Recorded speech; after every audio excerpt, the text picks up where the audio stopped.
everybody, welcome back to my channel. My name is Kennedi. If this is your first time here, welcome. And today I'm going to be sharing with you all 5 thoughts you should have in the back of your mind if you're someone who's wanting to start Locs or just thinking about starting Locs. Hope you all enjoy this video, and don't forget to like, comment, subscribe, and share the video. Let's get started. I have my phone pulled up. The first of my 5 thoughts you should have in the back of your mind if you're wanting to start Locs is just patience is key. That is a big blanket statement. Having Locs is a commitment. And along with that patience, don't compare yourself to others if you're on your Loc journey, thinking about your Loc journey, because comparison is the thief of joy, okay? If you haven't started your Locs yet and you go online and you look at people with like these healthy, thick locks down in their butt, and you're like, oh my God, my Locs just like that. Don't have those thoughts, because there's so many people that I looked at before I started my Locs. I want my Locs just like that, and we look nothing alike, okay?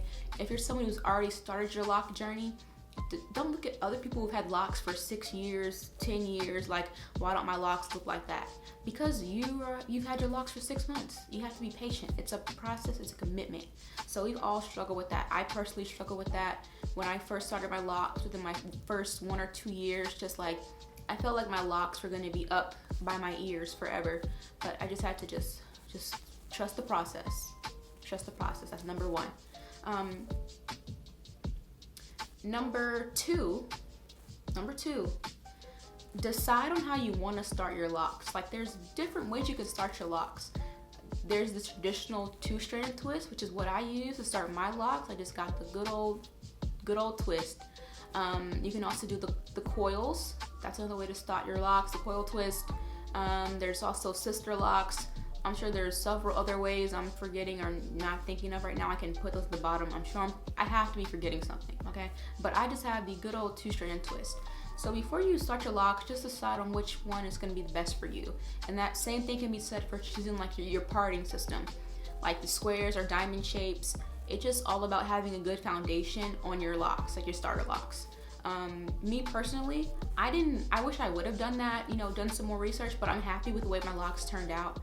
What I did, I just kind of went to a loctician and they just did them. I didn't know, I didn't know any better to, look up the different parting styles and shapes and the different ways you could start your Locs.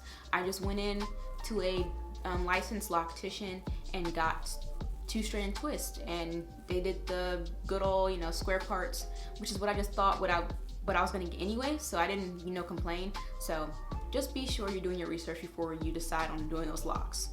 Number 3, make sure your hair is even healthy enough and that your loctician is knowledgeable before you even start your Locs.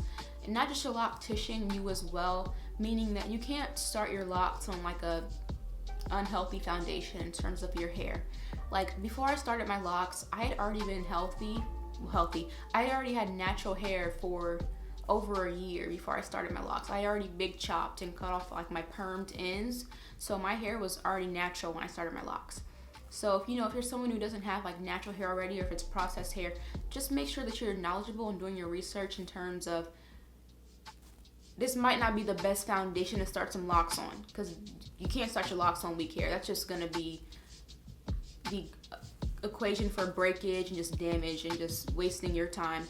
So just make sure you do that. And if you're someone who wants to go into the salon, make sure you choose someone that's knowledgeable and can educate you on, the health of your hair in terms of texture and the natural hair. That, and then if you're someone who's just wanting to start them at home on your own or have someone do them for you at home, make sure they're knowledgeable as well. The point is, just make sure that before you start your Locs, you have a good foundation, because without that, it's pointless. Let's see. Number 4, be cautious of the products you use in your hair once you've already started your Locs. Your Locs are literally your hair matting together, right? So when you're using those products, that's what causes that product buildup in your Locs. You're getting that product built up in matted hair, okay? So just be aware that you're using healthy products, natural products, and that you are being cautious of what you're putting in your Locs, because it's literally your hair matting together. Okay, comprende? All right. So to expound on that, when before you start your locks, if you're already someone that's natural or just someone who, you know, plays with their hair a lot, you have, like any other girl or anybody else, have a cabinet full of all these natural hair products. That's not gonna be necessary once you start your locks. You're not gonna need, you know, 8 different conditioners and all these different shampoos. You don't need all that, okay? So just, if you're a product junkie right now, you're not gonna have to live that lifestyle with locks. Literally, you just keep like some natural, like the oil concoction to keep your hair moisturized, some water, and you know, of course, every now and then you do that, you know, the deep conditioning and the shampooing, of course. Also with that, you're gonna do the hot oil treatments as well as, what am I forgetting? I think that's pretty much it. And just, you know, any other like flaxseed gels or flaxseed things like that that you want to put in. Just know that you're not gonna need all the products you used before, okay? Because all that, you would think it's going into your hair for the good, but it's gonna be for the bad because it's matting up in your hair. So just do your best to avoid the product buildup. That's the main takeaway of that. And the final, number 5 tip and thought to have in the back of your mind if you're wanting to start locks, or if you've already started your locks and you're in the beginning stages, you still have to take care of your hair. Like, just because you have locks, you can't just, you know, I have locks, they're good, they, you know, they do their own thing, it's natural, whatever. You still need to, you know, take care of your locks. There's still maintenance there. It's not like a maintenance-free hairstyle. You can't just be like, okay, yeah, I got locks, we're good to go. No, because your hair is gonna be flaky, it's gonna be, you know, damaged. It's damaged just like any other style if you don't take care of it, right? It can be dried out, it still needs moisture. If anything, your locks need more moisture than it did before. So you're still gonna take care of your hair like it's any other style. So don't think that if you have locks, you can just neglect that. And when I said that you don't have to be a product junkie, that doesn't mean you don't have to use any product at all. You gotta put something in there. This is what I was saying, going back to using oil concoctions. I know I keep like maybe like vitamin E oil, jojoba oil, olive oil, tea tree oil. Did I say vitamin E? Vitamin E oil. I just kind of keep those mixed together.